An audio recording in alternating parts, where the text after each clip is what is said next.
Hey everyone, Robyn Openshaw here. I have been known for 15 years online as the Green Smoothie Girl.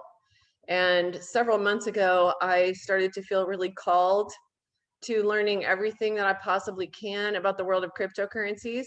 I've spent my career the last 15 years teaching, I hope you, if you've been following me for a lot of years, about how to get free of medical tyranny and how to empower yourself and take back your own future from the whole idea that health is really delivering drugs and procedures by the Western medicine model. Well, what we're doing right now is just as game changing and just as ahead of its time as when 15 years ago I started going out on lecture tours and teaching people, literally making it in front of crowds of people. Sometimes 500 or 600 people would show up in any city I went to nationwide, and I would teach them this thing called the green smoothie. And I hope a lot of you are still making green smoothies to this day because it's life-changing. We need to take back our freedom, and we need to take back our future from what is happening to us financially. I just 10 minutes ago, before I got on this, I watched a video that was sent to me by a friend in South Africa. Earlier today, I was sent a video by a friend whose family is in Cuba. I was sent a video today by people in France, friends of friends who live in France. There are millions of people today in the streets all over the world, you guys. Millions of people are in the streets. They are protesting chaos, economic catastrophe, the failure of their fiat currencies. And yet still, what's crazy is what we're here to talk about today is as profound humanitarian potential. There's no way that I would give the amount of my life that is going right now to building this thing that has all of you showing up to this live tonight. There's no way that I would give the attention to it that I'm giving right now if it was just about you and me preserving our wealth and you and me hedging our bets and getting out of fiat currencies. Fiat currencies last 100 years, you guys. The US dollar is on borrowed time. You look at the trajectory of fiat currencies, they always start printing money. They always make everything fake. I mean, we used to have silver dollars, right? Now it's just fake metal. They just make it look like silver. They make it look real. And that's just a harbinger of things to come. And it's just symbolic of what we have ahead of us and what we've got behind us. If you look at the failure of the US dollar, it's actually been going down, down, down, down, down for years. But instead of losing 7% of its value a year, which a lot of us just weren't even noticing, it's now losing 20 to 30% last year and this year. So it's time to wake up. But what I'm really excited about too is the fact that there are potentially 2.5 billion or more people all over the world who for the first time in their lives have the right to own property because of cryptocurrencies, and specifically because of Bitcoin.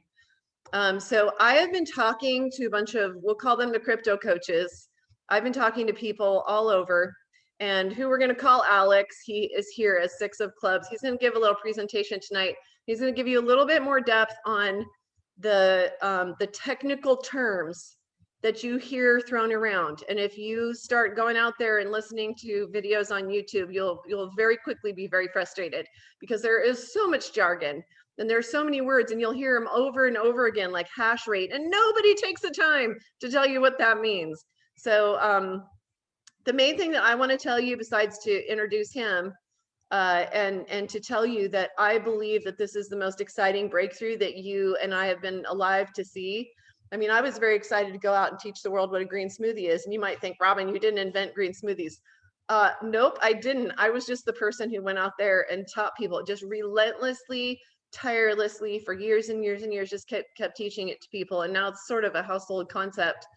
And have we saved everybody's health in the world? No, but we have taught people a really valuable way to spend 10 minutes a day in the kitchen and get more nutrition than most people get in a month, just in one habit that you can do one day a week. So I think this has that kind of power.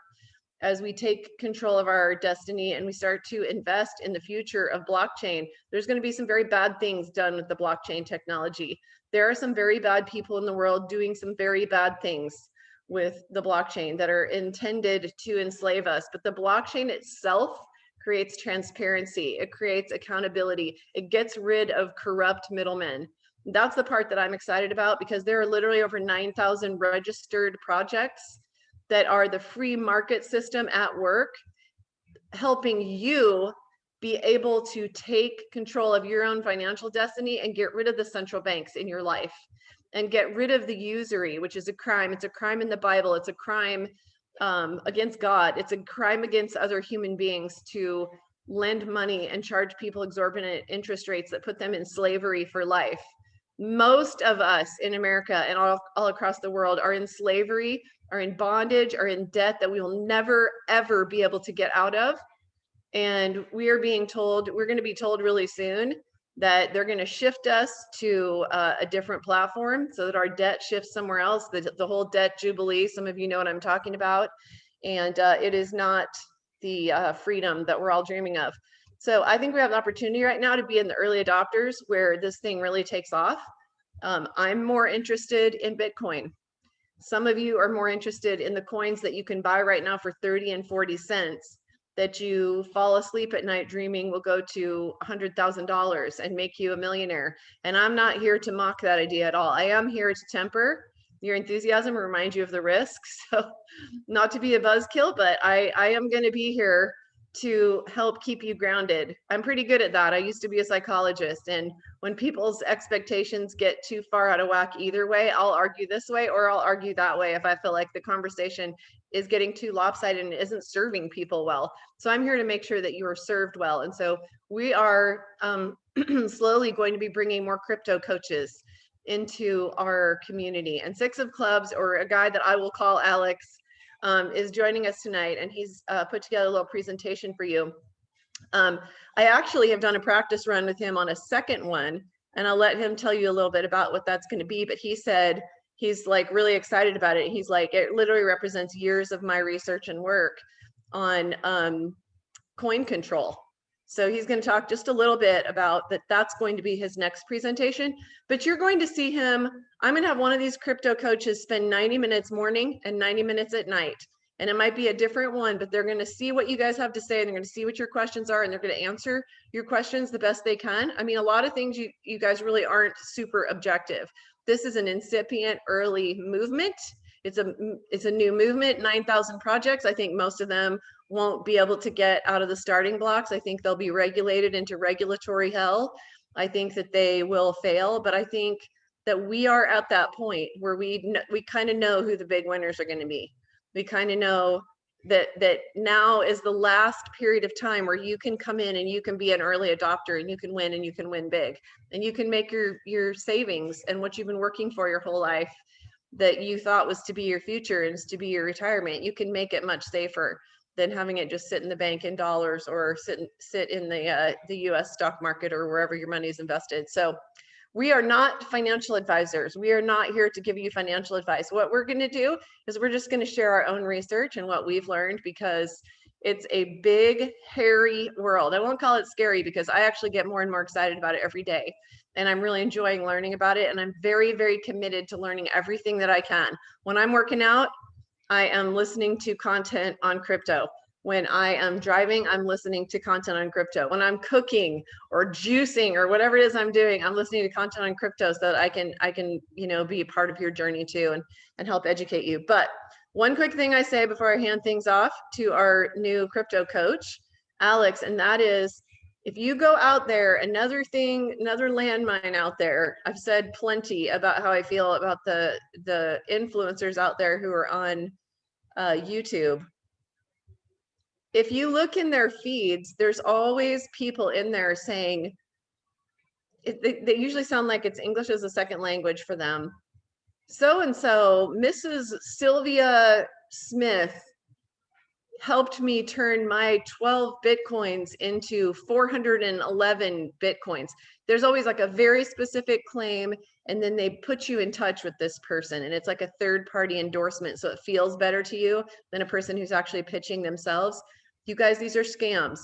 If it sounds too good to be true, it is.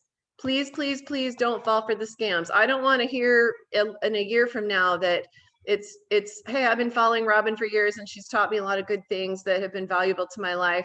And then she told me about cryptocurrency, and I saw this thing, and I went and gave them my 2 Bitcoins, that's a lot of money. 2 Bitcoins is a lot of money. Like there are going to be people who retire and live a really good life because they had 2 Bitcoins. I gave them my 2 Bitcoins and they said that they would help me turn it into 10 within a few weeks and then never heard from them again. You guys, there are a lot of scammers. Okay, those videos. And can you please share the content you listen to, YouTube channel, podcast, etc. Is Karen is saying that.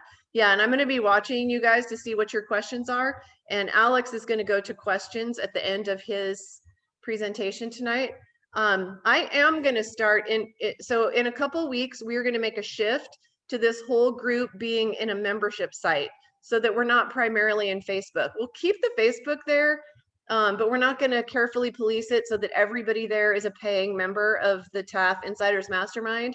We're going to kind of let that be a looser group, but our content won't be there. Our 7 videos to help you get off and running aren't going to be there. They're going to be over in the membership group where we don't have to worry that Facebook is going to gun us down. I mean, you know, I've been in Facebook jail for 27 days now, right? So I'm super keenly aware of what kind of jeopardy we're in.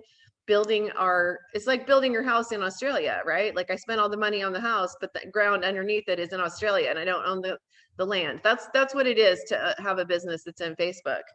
Is I don't own the land that my business is built on. So we are going to make that shift. And when we do, we already have a node of that membership site that is stuff I'm listening to that I think is worth your time.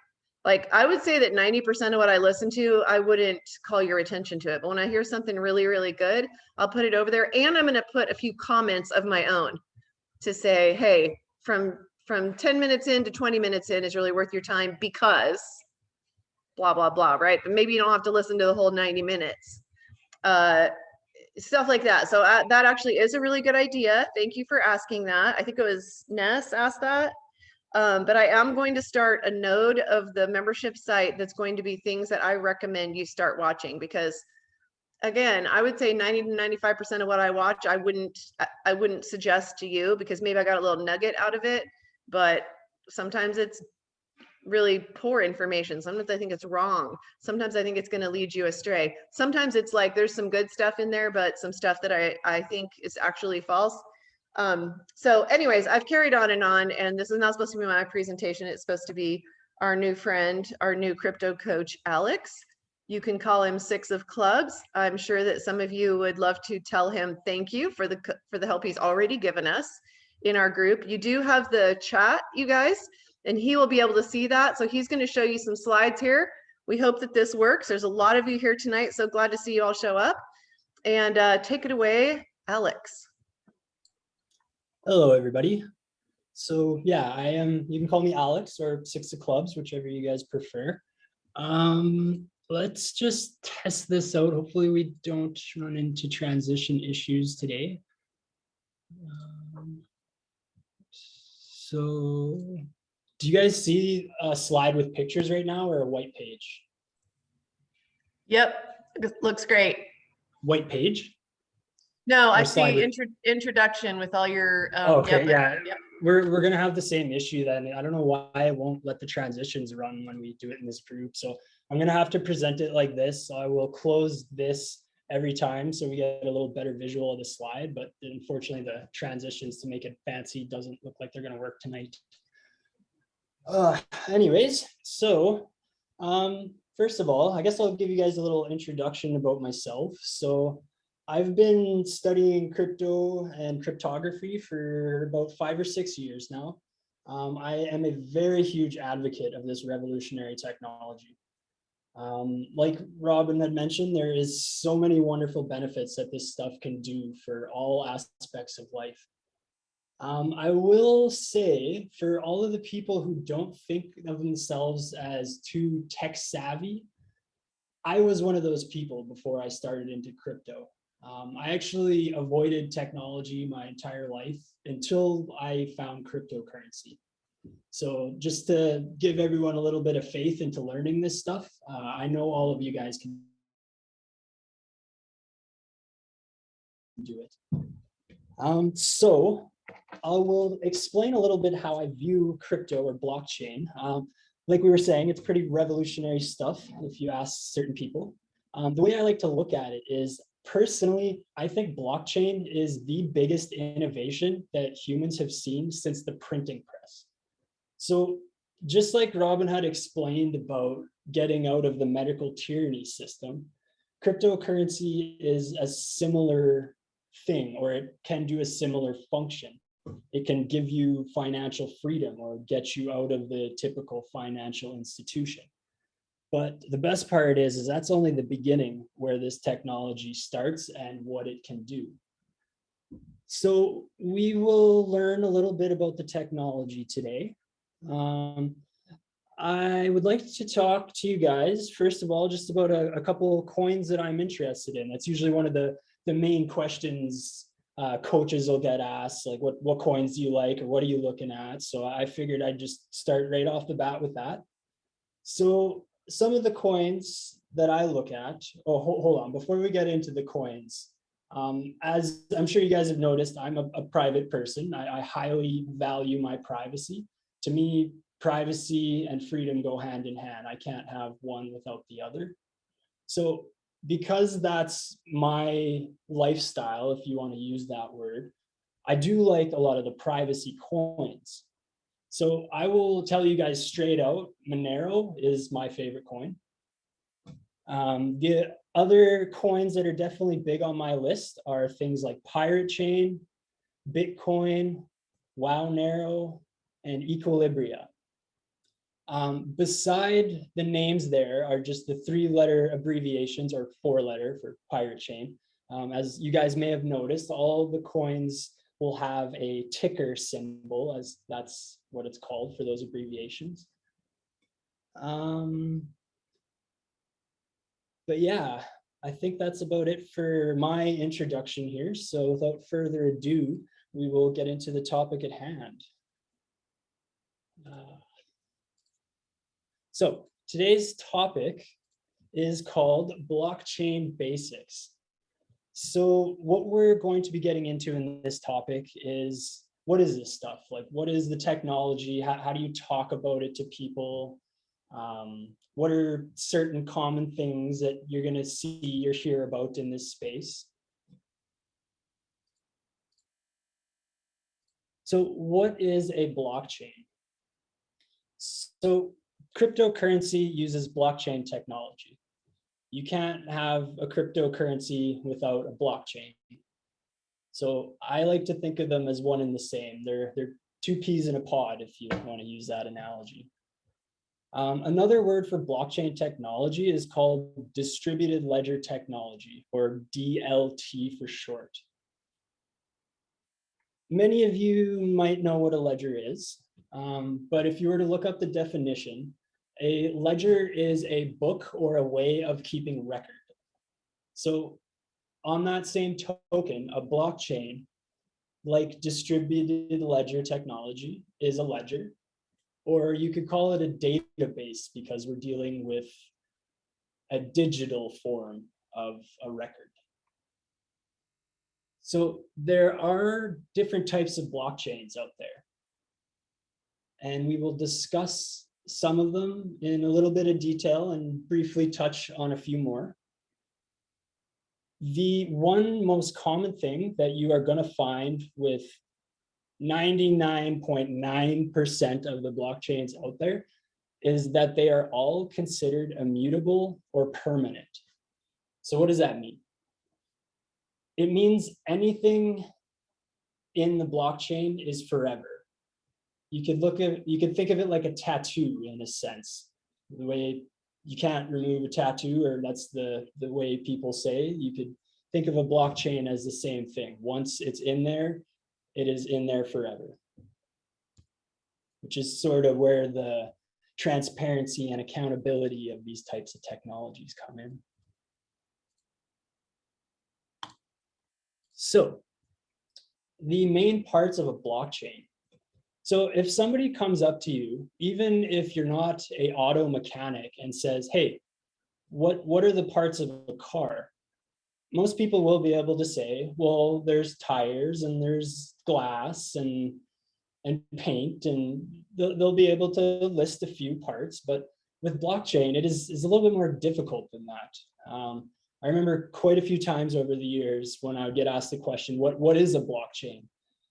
Most people's thoughts were just, oh, it's just digital money or internet money, and not really realizing that this is a piece of technology a little further than just ones and zeros on a computer.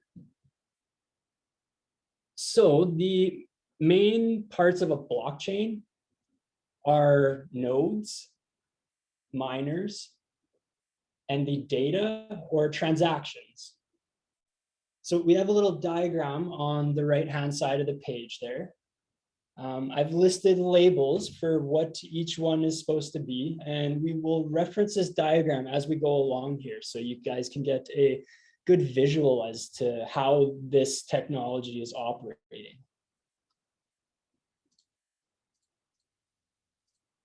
So first of all, what is a node? A node is a computer that's connected to other computers. At the most basic sense, that's all it is. It's just two computers, or any more than that, connected to each other over the internet, or they could be hardwired, however they're connected. So what do the nodes do? The nodes store the data that make up the blockchain. A couple node terms that you might see are a full node or a partial node. All those terms mean full node stores all of the data, and a partial node stores parts of the data.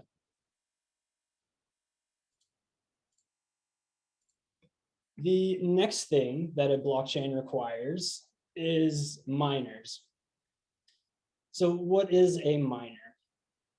Oh, first of all, the miners are red triangles. The miners process the incoming data or the transactions. So all of the cryptocurrency that we're sending, or whatever data is getting sent to the blockchain, the miners will take that and they will process it into blocks, is what it's called. So what miners do is called making blocks. When a miner makes a block, they send the block to the nodes for storage. The miner, that sends the block gets a Bitcoin as a reward. And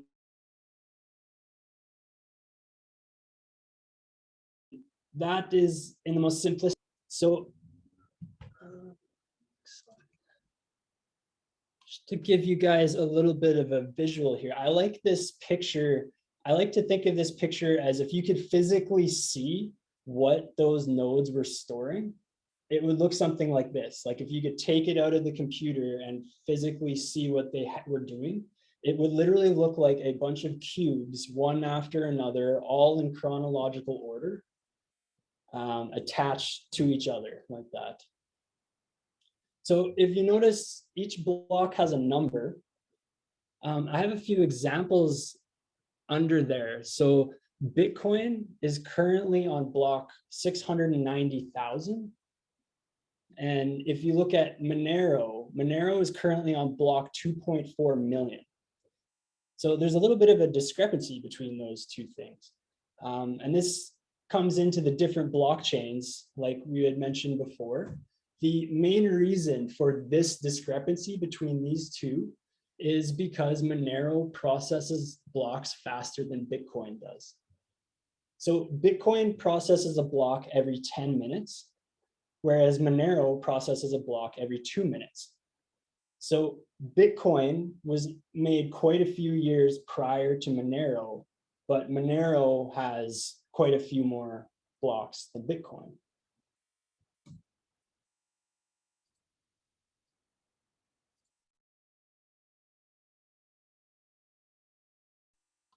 So that kind of describes how a blockchain functions. Now we'll start to get into some more terms that pertain to specific blockchains and will help you decipher all these different things. A lot of this stuff is going to help you look at two different cryptos and figure out which one you like more than the other for whatever your values are or whatever your situation is. So the main two types of blockchains that you are most often going to run into in this world of cryptocurrency are proof of work and proof of stake. So proof of work, or a proof of work blockchain, if you want to call it that, is where all of this technology started from. This was the first type of blockchain. It is the most prominent still. That may change in the future, but we shall see. Proof of stake was basically the second one that came about. So it was essentially just an evolution on proof of work, trying to make it better, if you want to use those words. So I have, Bitcoin and Monero are examples of a proof of work blockchain. And Cardano and Polkadot are some examples of a proof of stake blockchain. So I have two little examples here on the bottom. And if you remember our red triangles from our previous drawing, these are still our miners. So we're going to pretend these are miners for our example here. So in a proof of work blockchain, more work gets more reward. And in a proof of stake blockchain, more stake gets more reward.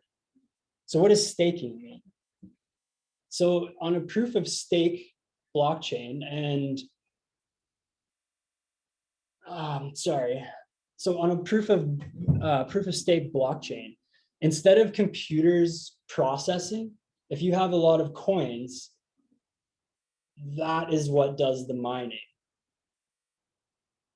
And we can ask some questions about that later. These are fairly in-depth topics to get into, so feel free to ask away after the presentation.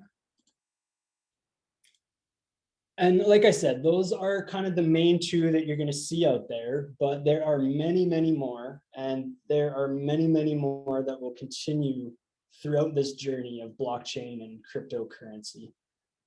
So just some examples of other types of blockchains. There's delegated proof of stake, proof of capacity, proof of elapsed time, proof of identity, proof of authority, proof of activity, and more. I don't think I need to explain these too much.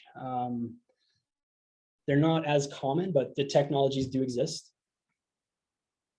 A hybrid blockchain is any combination of anything that we just listed. So if you take a proof of work blockchain and mix it together with a proof of stake blockchain, that's now called a hybrid blockchain. You may also see that blockchains can be classified as public or private. So for example, a proof of work blockchain, it could be public or private. Those terms aren't defined by the type. They're, I guess, a color or however you want to describe those.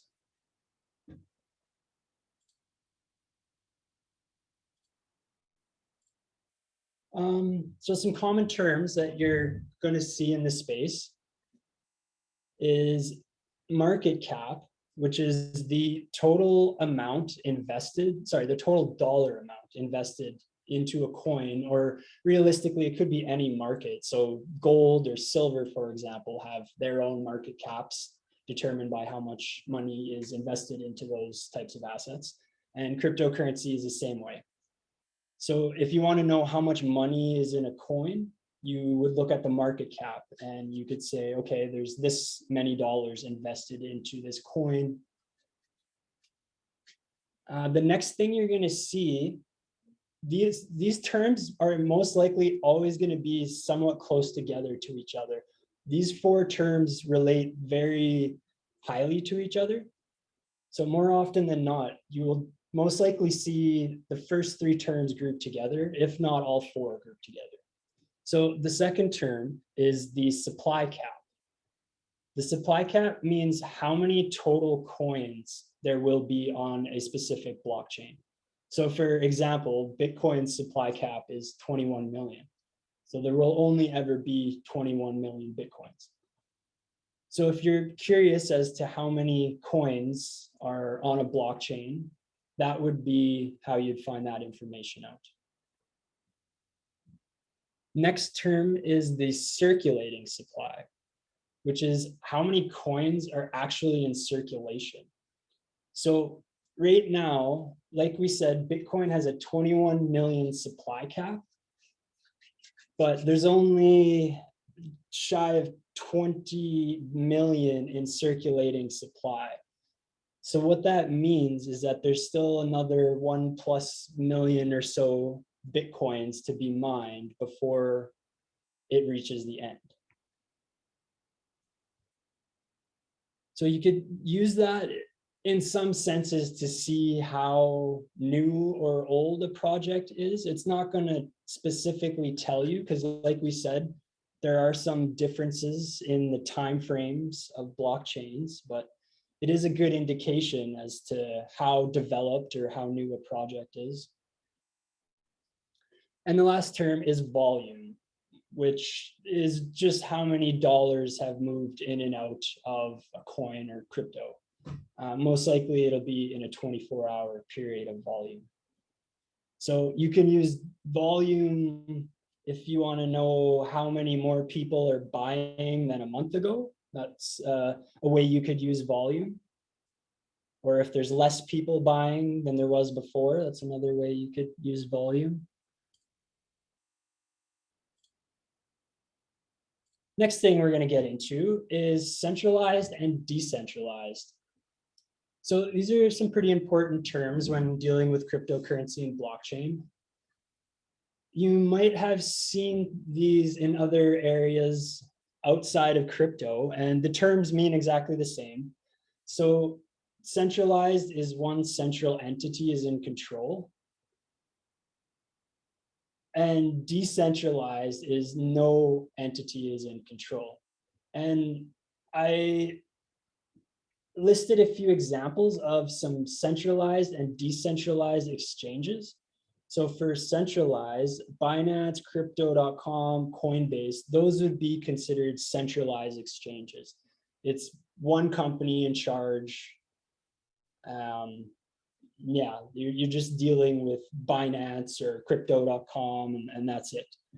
It's essentially a third party if you want to look at it like that. You might see an acronym called CEX for centralized exchanges. For decentralized, there are decentralized exchanges. Some examples of those would be Uniswap, ThorSwap, and PancakeSwap. And you may see an acronym for those being DEX for decentralized exchange.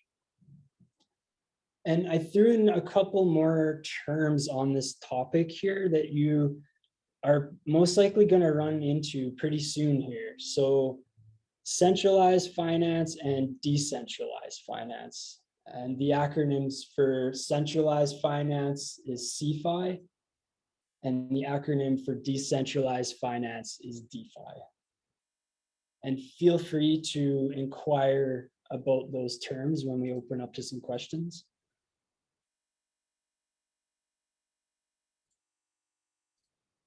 Next thing we'll get into is smart contracts. So what is a smart contract? A smart contract is a program that's built into a blockchain that allows a task to be completed. So to give you guys an example of that, exchanging coins or swapping coins is an example of a task that one of these smart contracts could complete. So that's how a lot of these decentralized exchanges work. I was wondering the very first time I heard that word decentralized exchange, it was really confusing to me to grasp how there could be an exchange where there was no one entity in control. And smart contracts is the main source of how that happens.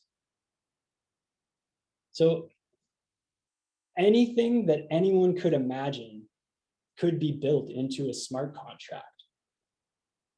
That's where a lot of the revolutionary types of talk come into play when people like myself talk about blockchain and cryptocurrency. Really, it's only up to the humans to define the usage of this stuff. So I'm really excited to see what we can all do with this. So some further examples for stuff that you are most likely going to see smart contracts start popping up into. The first one, and this is already starting to become a thing in the real world. So mortgages, rental agreements, and loans. So for example, right now you can get a loan through a smart contract.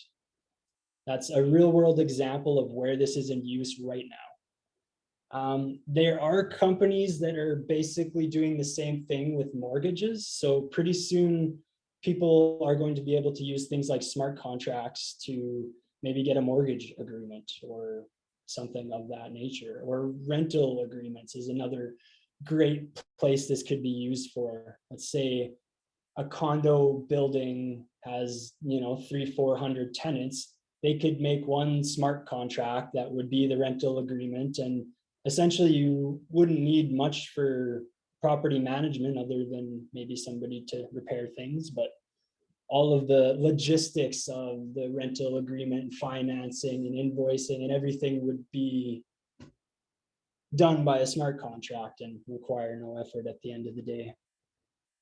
The next thing that smart contracts are very likely to start popping up into is stuff like sales. So my example for that one, I like to think of car salesmen in this example. So for some reason, I just have this idea clear in my head, and it's already starting to become a thing out there. I'm sure many of you have seen the automated kiosks at, say, McDonald's or any fast food place or anywhere else that they're popping up automated kiosks. Smart contracts, I feel, are going to start being used in stuff like that. So going back to our car salesman example, you walk into a car dealership, you would go to a computer, and that is now your salesman. So all that computer would need is the smart contract, and it could process the sale, it could get you your financing, it could do essentially everything that the salesperson in the auto dealership would do for you. And the last example I'll talk about, and this is the most furthest one off from reality, but this is the one that I am personally most excited about, and I personally think is the most life-changing out of all of these examples, and that is the law. So think about what laws are. Really, all laws are just things written on paper, to really simplify it. So if you could take the laws and put them into something like a smart contract, essentially you're removing the entire institution of modern day law. But again, that one's still a little bit of a pipe dream, but I have a lot of faith that with all of us wonderful crypto enthusiasts, that we can start to make things like that a reality in the future.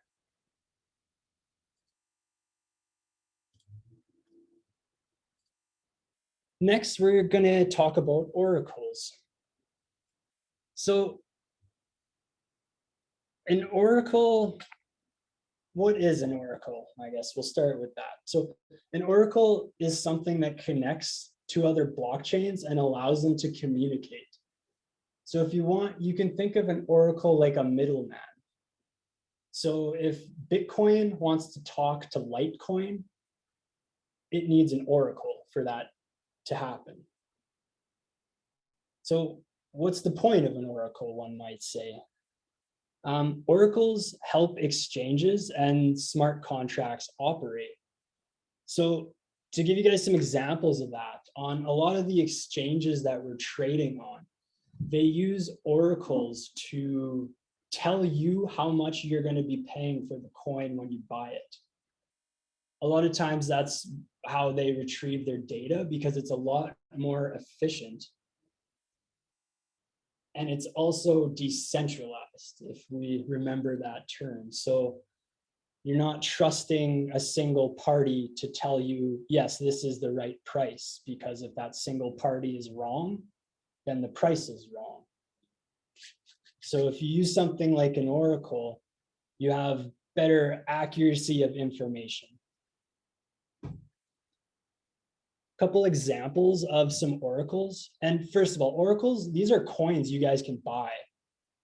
I know this stuff sounds a little out there, but you can physically own these oracles no different than you own Bitcoin or any other cryptocurrency. You put them in a wallet or you buy them off exchanges just the same. So in a sense, you could almost view these like another type of blockchain, but I wouldn't necessarily call them that. So Chainlink, Equilibria, and Avalanche are some examples of Oracle coins that I listed. And like I said, you can't really say an Oracle is a type of blockchain because an Oracle could use proof of work or proof of stake. And it also could be public or private. So honestly, oracles are a fairly interesting topic of research, and I'm very excited to see how these develop over the years. In terms of the cryptocurrency space, oracles are fairly new. They haven't been around since the beginning by any means. So yeah, lots of good things to come from the oracles, I'm thinking.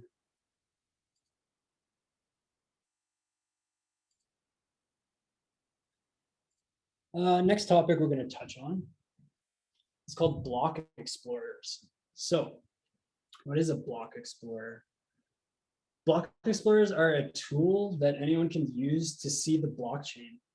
So if you remember back to our picture with the blocks and chains, if you were able to get one of those physical blocks, you'd be able to see the physical block, right? Because it'd be in your hand. But in this situation, how do you get the blockchain? Because you can't take that physical block. Like it doesn't work like that in the real world. It's all digital computer stuff. So these block explorers are the way how you can physically get your hands on, to use that word, get your hands on the blockchain. So why would you use a block explorer? I will tell you guys too, I probably use a block explorer, maybe not every day, but pretty close to it. I'm on a block explorer. And the reason I'm on them is to see if my transactions went through, see if my transaction's still pending, see if it got denied. Some of the other things you can do with these block explorers. And first, sorry, I have a bunch of links at the end of all of this. So you guys will get some links to a lot of the stuff I'm talking about in here. So anyway, some of the other things that you can see when you go on a block explorer, because they're just websites, anyone can access them. You can see things like fees. So let's say you need to send some Bitcoin and you want to know how much it's going to cost you. You could go to the block explorer and it will tell you this is how much you're going to pay for sending that Bitcoin. If you want to see how long it's going to take, most block explorers will tell you that information too. If you want to know how fast is my money going to get there, that would be another way that you could use a block explorer for. It will also tell you how many nodes are on the blockchain, which to me is a way I judge the health of a blockchain, but we can discuss that the more we go.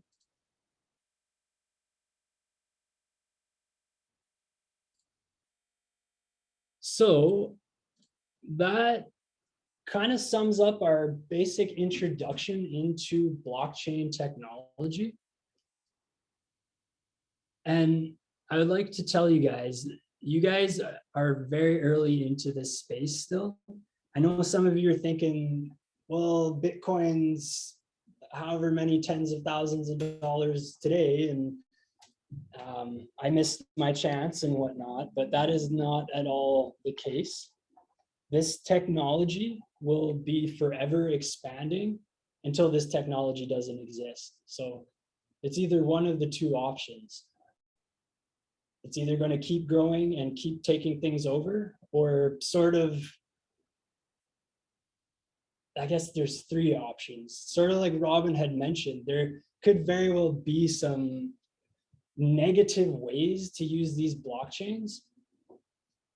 And that's part of why I'm such an advocate into teaching people and informing people about this stuff, because if we don't know about all of these positive things, and if we can't tell the world about all these positive things about cryptocurrency and blockchain, then those negative things are a lot more likely to arise, unfortunately. So congratulations to all of you for getting into this topic. I commend every single one of you. Another tip that I think is important, like I said, I spend a little bit of time on block explorers. So if you guys ever have a moment in your day, it might not be a bad idea just to check one out. I'll give you guys another example as to where block explorers have actually really helped me out. So they've actually saved me from losing transactions in the past. So if you send Bitcoin to somebody and they don't get it, they're going to ask you, well, where's my Bitcoin? And you're going to say, well, I sent you the Bitcoin. And they're going to say, I didn't get the Bitcoin. So the block explorer is your proof of, hey, I sent you my Bitcoin and it says it went through. So you may be fibbing or something else is happening, and the block explorer will be able to tell you all that information. So that's kind of why I recommend people get familiar with them, because like I said, it's honestly saved me from quite a few losses over the years, being familiar with those things and being able to provide the proof to an exchange or somebody saying like, look here, I sent it.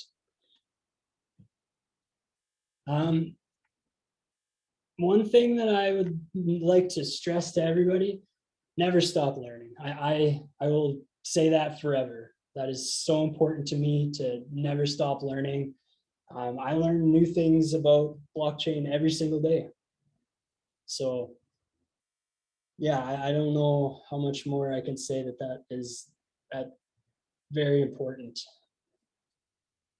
The last thing that I would like to touch on, so a lot of these cryptos or blockchains or coins or stuff like that, a lot of them are made from open source communities. So if you're not aware of what an open source community is, basically an open source community is essentially a bunch of people doing this on their free time. So a lot of these coins, like they don't get paid to do any of this stuff. They're just doing this out of their own good intentions for the world. So the reason I bring this up, I would like to talk about just general involvement in cryptocurrency and blockchain. So obviously buying coins and holding coins, that's a wonderful form of involvement in this space. That's how we all got started getting involved in this space. But there are a few other ways to continue that path of involvement and not only benefit yourself, but benefit all of cryptocurrency and in turn all of humanity at the same time. So the first big thing I would say is just talk to people about cryptocurrency, which is part of what I'm hoping this presentation is going to give you guys. A little bit of base knowledge to be able to start communicating with friends and family members about this topic, because this is a very difficult topic to discuss. And I don't know how many times over the years when I try and discuss this, people just ignore it because it's almost too much or over their head or whatever you want to say. But the more information that you can absorb and I guess share with people, the more it's going to help cryptocurrency and the world. So let's say you really like a project. So I really like Monero. And like I said, Monero, or I didn't say it, but Monero is an open source community. So I like Monero and I want them to do well. So I'm able to donate to Monero, just like you could donate to any other charity or any cause you believe in. So I was just going to throw that out there for everyone. If you really like a project, that's something you could think about. Like, let's say you make $100,000 off a coin or something, and you like the project. Personally, if that was me, I would probably give them a couple dollars if that was my situation. But obviously, everybody's situation is different. So, and the last thing on this page, I'll briefly touch on it, but I'll get more into it in our links section. Again, using my example of Monero, I like Monero. So I spend a lot of time in the Monero chats and hanging out with the Monero community, if you want to look at it like that. And I will give you guys some links and sort of talk a little bit more about that at the very end.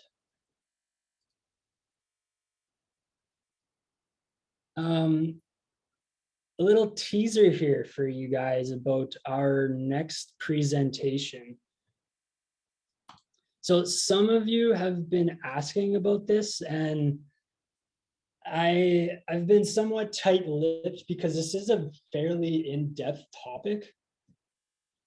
But we needed to at least tell you guys a little bit about this today. So first of all, when we do this coin control presentation, this is going to be exclusive content, kind of like Robyn was saying. So this one won't be on Facebook, and you guys should most likely get in on the live if you can, because you'll have the ability to ask questions after, and yeah, just ask as much as you want on the topic, because it can be a bit in depth. But anyways, the couple things I would like to mention today on this topic, just a few, I guess, rules to make you guys aware of that are in relation to coin control.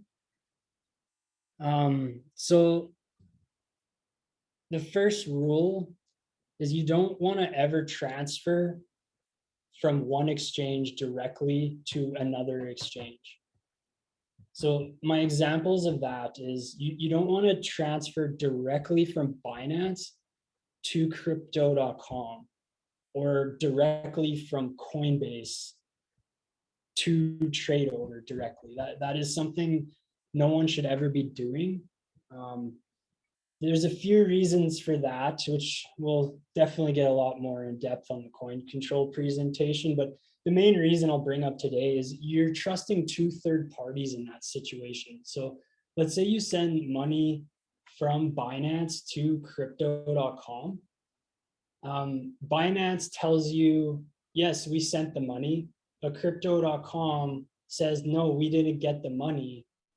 Then you're kind of at mercy of Binance and crypto.com to figure this situation out. So that's one of the main reasons why I would highly recommend that people don't do that. Another way you could look at it is, let's say something in your engine in your car was broken. you're not going to hire two mechanics to fix the same thing. Like it wouldn't really work very well. And I kind of view it the same with sending from one exchange to another one. So I definitely wanted to just make you guys aware of that tonight. So in that situation, or what should you do if you need to get money from Binance to crypto.com? How do you do that if you can't send directly from Binance to crypto.com? So what you want to do is you always want to transfer from an exchange to a wallet. So if you wanted to send from Binance to crypto, the way you would do that would be send it from Binance to a wallet and then send it to crypto.com or Trade Ogre or whatever exchange you're planning on using it for. And like we had mentioned about the two third-party examples, when you send it from Binance to your wallet, now you're only dealing with one third party, but not only that, you're also actually getting the coins. Like you're physically owning the coins. You guys might have heard the term, not your keys, not your coins. That's what I'm talking about when I say that. So until those coins are in your wallet, I think they're Binance's coins. That's kind of the way my mind works with it. So in this situation, like I said, only one third party, and then you have full ownership. And when you go to send it to crypto.com, there's not going to be the discrepancy between two third parties. And you have the proof to go to crypto.com to say, look, I owned these coins. So I sent them to you. Here's my proof.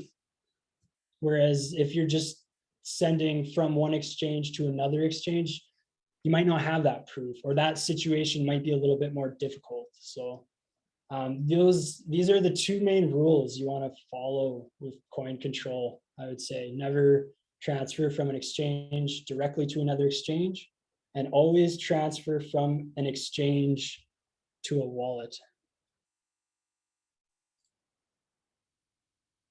And like I said, I have a few links and some stuff we'll discuss here before we open up the floor to some questions.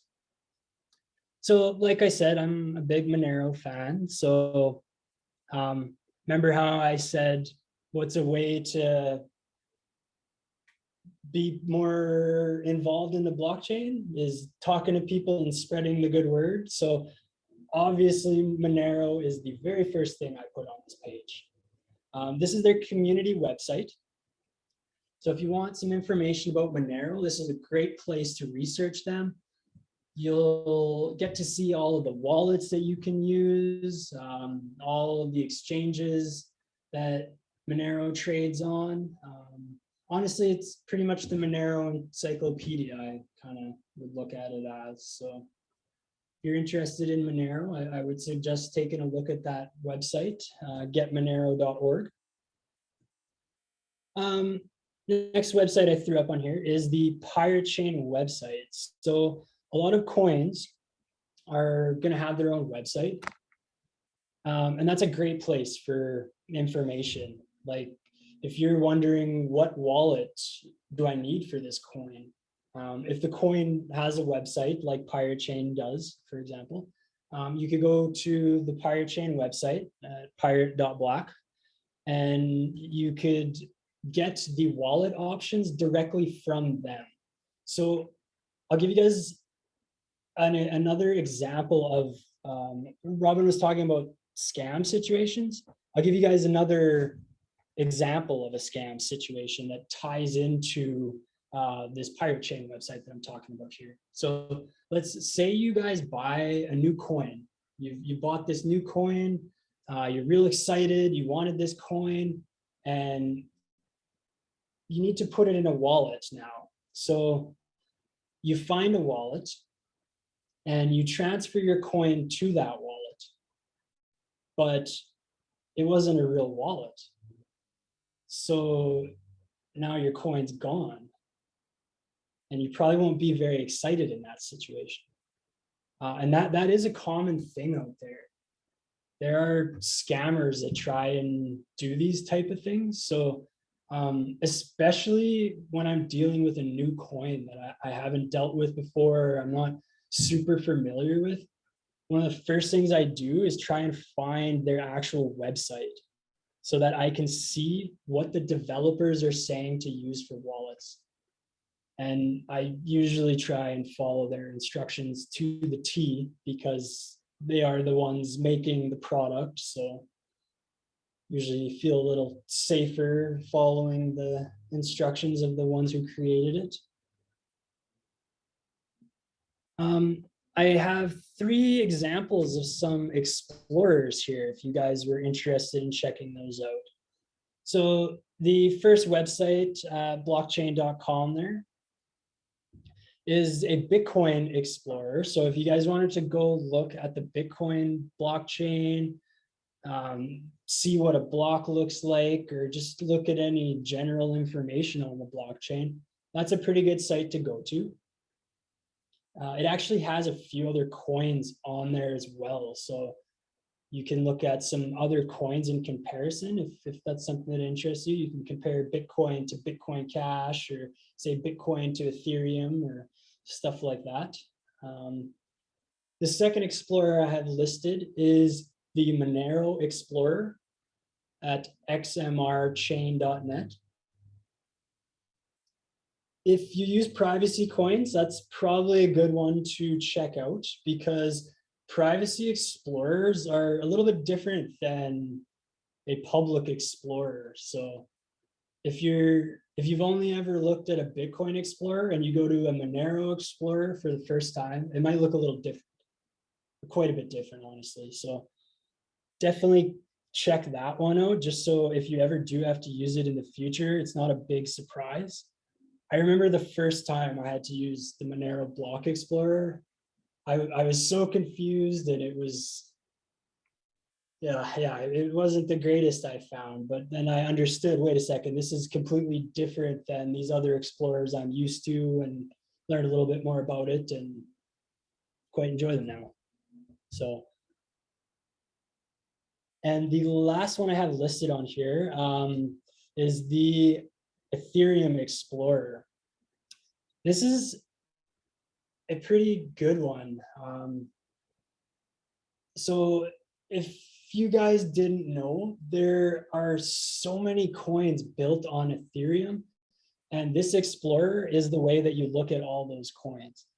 So not only do you get to explore the Ethereum blockchain with etherscan.io, but you also get to explore every Ethereum token that exists, which is thousands at this point. So honestly, that's a fun one to play around with. When I'm bored, I just play around on the Ethereum Explorer sometimes, see what's new, what new coins are coming out. Like, it's a time killer to me. But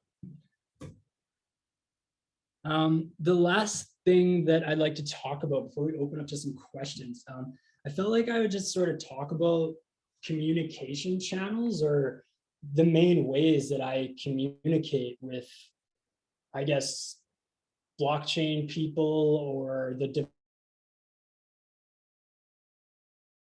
developers of coins, or just the communities themselves.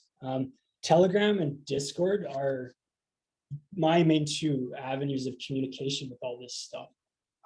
And I'll give you guys an example actually of stuff that you could get using these. So shortly before our meeting, I was on Discord and I got a message from a specific coin saying, we're going to do some testing and we want some help.